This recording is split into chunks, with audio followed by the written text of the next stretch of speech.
President Donald Trump's executive order to end birthright citizenship is facing another legal setback. ABC's Andrew Dimbert breaks down a recent ruling that blocks the executive order. Here's the latest.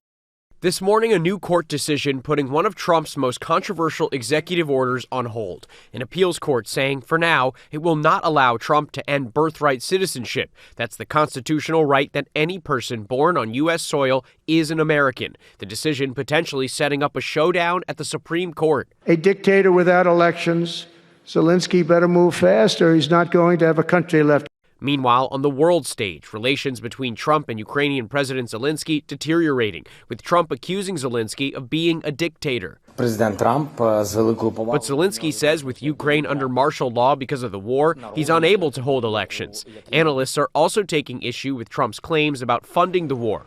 On social media, Trump claimed the U.S. has spent $350 billion on Ukraine, $200 billion more than Europe, and he says Zelensky admitted half the money is missing. But observers say the U.S. has committed far less, $119 billion, while Europe has committed $278 billion. Supporters say the president's recent statements criticizing Ukraine are all aimed at negotiating a deal to finally end the war.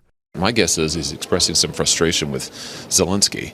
But this has been very tough on Russia getting them to the negotiating table. That's good. Back here at home, the president portraying himself as a king, making that declaration after announcing his administration has cut off funding for a New York City tolling program which charges drivers to access the busiest parts of the city. Trump writing, Manhattan and all of New York is saved. Long live the king. The White House then sharing this fake image of Trump on a Time magazine cover wearing a crown.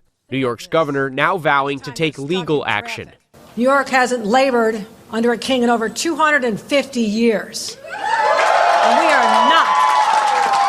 sure as hell are not going to start now. Andrew Dimbert, ABC News, New York.